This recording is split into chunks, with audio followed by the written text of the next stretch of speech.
Langkah pertama sudah mendapatkan akun email adalah kita masuk ke webmail.student.it.ac.id. Oke. Username-nya adalah alamat email, ya. Alamat email misalnya seperti ini, ya, @student.it.ac.id. Kemudian berikutnya passwordnya password yang sudah dikasih atau passwordnya kita masukkan. Oke. Ini kemudian perhatikan untuk keluar dari webmail ini nanti di paling bawah ini ada tombol untuk keluar. Nah, langkah yang kedua adalah kita masuk ke awseducate.com. Ya, awseducate.com nanti akan dibawa ke halaman ini, ke halaman AWS Educate. Di halaman AWS Educate ini kita bisa klik tombol untuk bergabung dengan AWS Educate. Registrasi, ya, masuk ke halaman registrasi, kemudian kita pilih menu tombol atau button student di sini, ya. Button student kita klik dan nanti kita akan dibawa ke halaman step yang kedua, yaitu terkait dengan Eurosep. Pilih pertama school or institutionnya adalah Institut Teknologi Indonesia. Oke, Institut Teknologi Indonesia. Kemudian country-nya adalah Indonesia. Kemudian first name-nya nama kita, ya. Kemudian emailnya adalah email yang institusi, ya. Jadi harus diingat di sini email yang harus digunakan adalah email institusi. Kalau bukan email institusi biasanya akan di-reject. Kemudian berikutnya kita tentukan birth month-nya. Birth month-nya ini bulan kelahiran kita, year-nya itu tahun kelahiran kita, ya. Sebagai contoh di sini, kemudian graduation month-nya perhatikan juga, ini juga harus ditulis. Misalnya graduation month-nya kita estimasi, ya, estimasi misalnya di bulan Juni atau misalnya di bulan Agustus, tahun berapa? Tahun 2000, misalnya 2000 berapa tahun dari sekarang? Misalnya semester 3 tambah 2004 misalnya. Atau 2003, ya. 2003 atau 2002 lah. Jadi harus diperhatikan, jangan memilih 2020, jangan memilih 2019 atau ke bawahnya. Nah, di sini kita pilih karena sebagai student kita pilih tahun yang lebih besar dari tahun yang sekarang, 2001, 2002, 2003, seperti itu contohnya. Oke, selanjutnya klik verifikasi bahwa kita bukan robot, ya. Verifikasi di sini. Kemudian klik tombol next. Halaman selanjutnya adalah halaman term and condition. Kita lihat di sini dua button ini masih nonaktif. Untuk mengaktifkannya kita sebenarnya harus membaca AWS Educate Term and Condition. Nah, ini kita scroll ke bawah sampai mentok, baru button agree-nya ini kita klik aktif. Nih, sudah diklik aktif, tinggal submit. Klik tombol submit. Oke. Di sini halaman registrasinya, thanks, ya. Kita akan menerima email terkait dengan registrasi ini. Oleh karena itu kita harus ngecek email kita untuk memverifikasi alamat dari email kita. Kita coba verifikasi di sini, ya, di email kita. Jadi kita masuk lagi ke sini, ke verifikasi, tunggu beberapa saat, ya. Nah, setelah tunggu beberapa saat kita masuk nih. Ada email masuk, klik email dari AWS. Di sini, ya, kita bisa klik yang ada di sini, tombol ini, link yang ada di sini kita bisa copy, Ctrl C, pastekan di halaman atau di tab baru, atau kita klik di sini untuk masuk ke halaman tab baru konfirmasi email. Oke. Perhatikan, your email has been verified. Berarti email kita sudah terverifikasi. Selanjutnya apa? Kita menunggu terlebih dahulu ya. Nunggu terlebih dahulu approval dari AWS Educate-nya. Apakah aplikasi kita tadi yang diinputkan di dalam form itu di-approve atau tidak. Kalau nanti di-approve berarti kita bisa join ke AWS Educate. Kalau tidak di-approve berarti email Anda akan tidak bisa dimasukin lagi ke AWS Educate. Ya, misalnya di-reject gitu kan. Approvalnya not approved atau di-reject. Oke. Jadi kita tunggu terlebih dahulu beberapa saat ya. Ya bisa kadang 5 menit, kadang 10 menit gitu kan, tergantung dari sistem yang memverifikasi apakah email kita atau aplikasi kita itu di-approve atau tidak. Oke. Nah, kita tunggu approval dari AWS.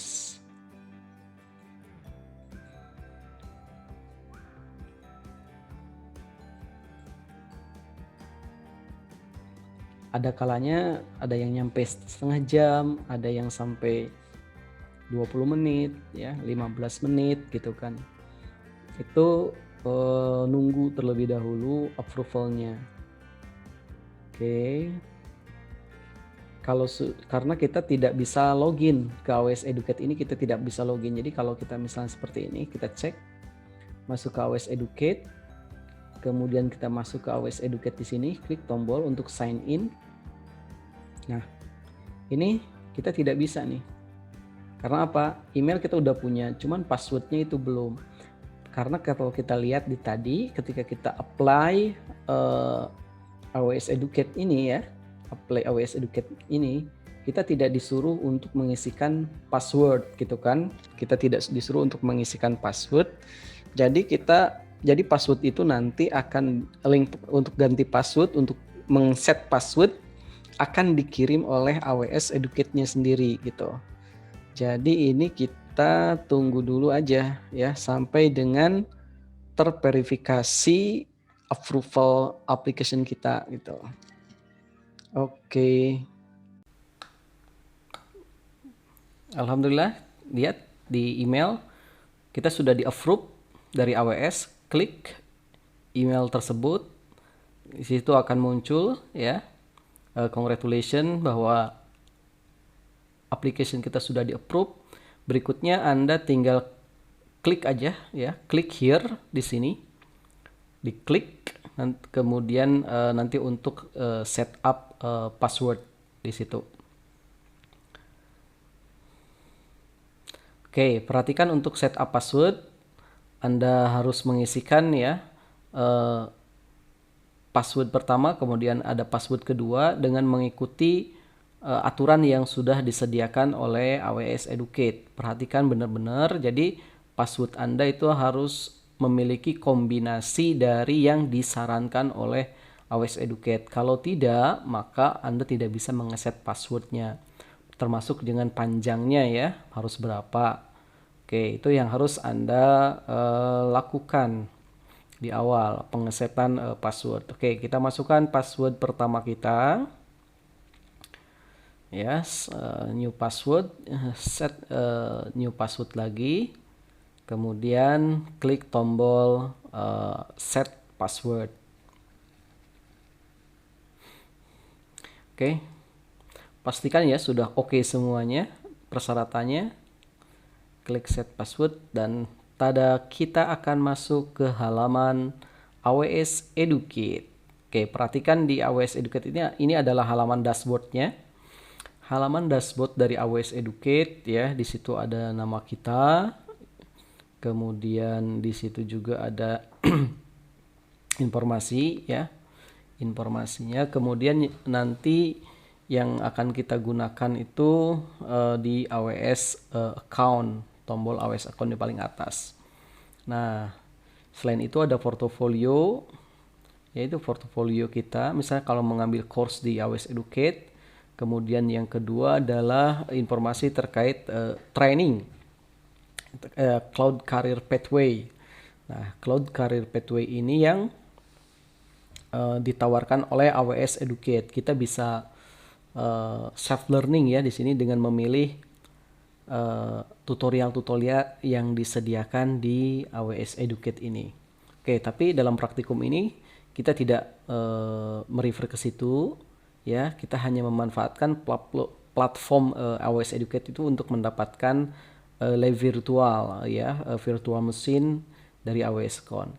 Perhatikan langkah pertama ya yang harus Anda aktifkan itu adalah membuat AWS account melalui AWS Educate. Ya, di situ adalah kita dapatkan jenis akunnya adalah starter account. Ya, starter account di sini. Kemudian create starter account. Jangan lupa ya, create starter account untuk mendapatkan account dari AWS Educate. Kita tunggu dan kita lihat di sini AWS Educate Starter Account kita itu sudah dibuat. Oke, berhasil. Di situ kita akan mendapatkan kredit sebesar $100 ya. Kredit tadi 100 itu dikonversikan menjadi $100. Yang harus diingat juga jangka waktunya dari kredit $100 itu bisa digunakan sampai setahun kemudian. Jadi jangka waktunya 1 tahun. Ya, jadi dihemat-hemat lah kalau menggunakan nanti VM atau service-service di AWS, kita hemat-hemat ya.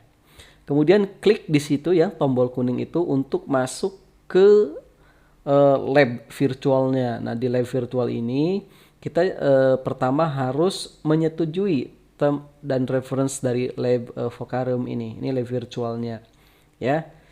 Jadi gampang saja, scroll lagi biasa ke bawah gitu kan, sampai mentok. Oke, sampai mentok, sampai muncul I agree, tulisan I agree, tombol I agree. Oke, klik itu dan kita akan masuk ke informasi AWS account kita. Statusnya aktif ya di AWS Educate account kita. Di situ statusnya aktif.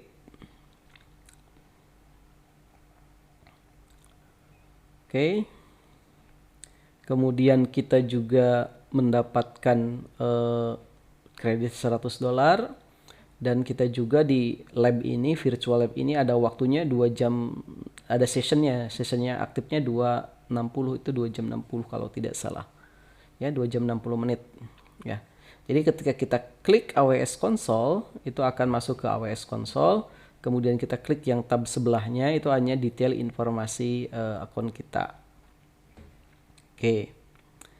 Nah, jadi kita klik di masuk ke AWS Console, nanti akan ditampilkan halaman dashboard dari AWS Console. Oke. Ini adalah halaman dashboard AWS Management Console. Jadi kita sudah memiliki account melalui AWS Educate Starter Account. Ya, kita bisa mengakses AWS Console, AWS Web Service di situ dengan kredit $100. Nah, berikutnya dari sini yang perlu diperhatikan ya, itu judulnya, kemudian ada di bawahnya ada layanan-layanan AWS, di paling atas itu ada account kita, kemudian itu ada region ya, Virginia dan kawan-kawan, itu adalah region tempat di mana service kita dijalankan gitu. Nanti kita default saja semua kalau praktikum kali ini menggunakan region dari Virginia saja.